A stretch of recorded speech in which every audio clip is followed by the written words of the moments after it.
There are those that just want to be left alone, and those that just won't leave them alone. Which one are you? The Ernest Hancock Show.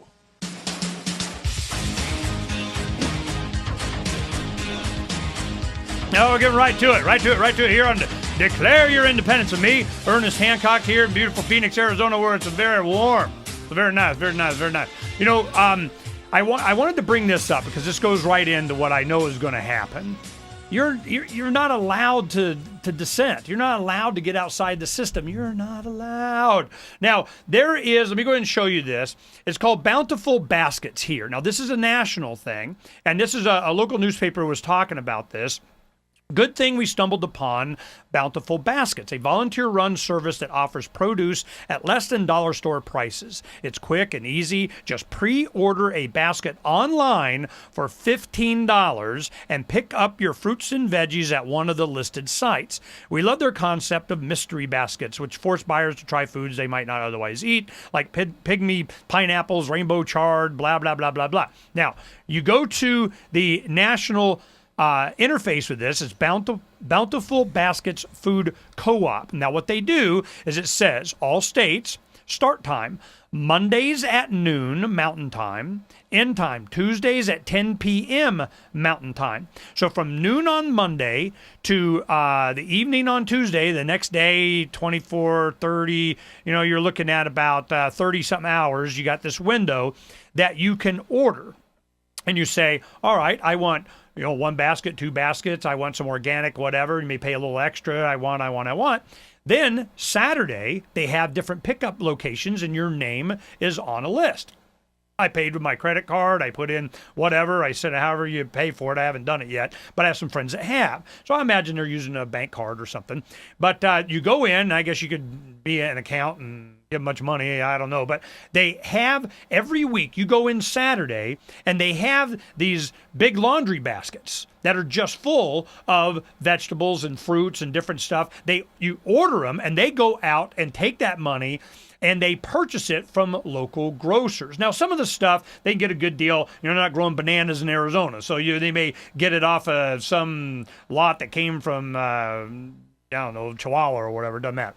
So they take all this food, they separate it out into how many people ordered it. They got your name there. You show up, I'm here to get my stuff. There you are, thank you very much. You bring your own bags and so on. You take your fruits and vegetables, you go home. You can survive two people for less than $100 a month and eat better. Oh, heck no, they're not going to allow this to keep going on. This is why they're starting to do the co-op ratings. Mm-hmm. They see this as a threat, big time, to big growers, big Walmart, superstore, grocery. Heck no, you're not allowed to be doing this. Now, these co-ops, there's no infrastructure. It's a national database. They just go and you order it on a national thing. They go and select it locally. You're going to be at which park? A city park. They go, a mile or two away from them. They go up there. Now, we had seen these around the valley. I seen all these different food markets and so on they set up in the parks. And I just thought it was local farmers just coming into it, which a lot of it is. And, from their backyard and so on. Well, this is what they want to control. Because I'm telling you, man, you got food, you got money. Food is money. And they are like, heck no. So as we do this thing with the silver bullet, going to the gun shows or the food co-ops and so on, explaining to them the real value of 90% silver in this old pre-64 junk silver, that's just, a dime's worth $2.15 right now or whatever. I go, hey, man, you give me some food for that silver? Why, yes, I do. What are you then? You're totally out of the system. Like, not later. Heck no. So this is what's going on right now.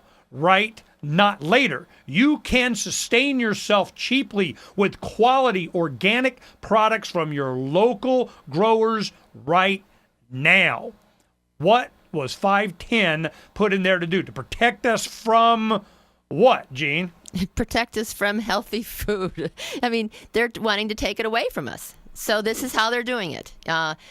The bill will put it in place so that they're going to come in, you can't grow your own food. They want to stop you from growing your own food. They want to stop you from having your own chickens. They want to stop you from, bringing food, you can't even bring food into your kids' school anymore. You have to buy it from the store. It has to be sealed in the store container. You can't make cupcakes or cookies anymore. They're incrementing this closer and closer and closer to just taking it totally over. Wow. And if you're doing this, you must be crazy.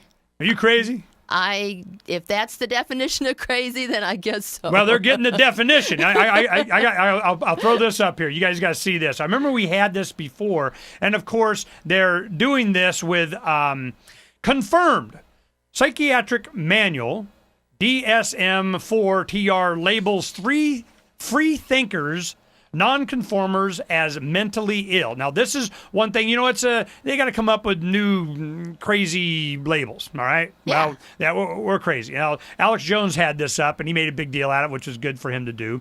And this is what it does. If you are, you're mentally ill, and let's see, what does it say? It's now confirmed at USWGO News that the blah, blah, blah manual labels free thinkers, nonconformers, civil disobedient advocates, those that question authority, and people considered hostile toward the government, a.k.a. oath keepers, local militias, I'm growing my own food people, as mentally ill with the illness titled Oppositional Defiant Disorder, or ODD. You know what you are then? You're odd.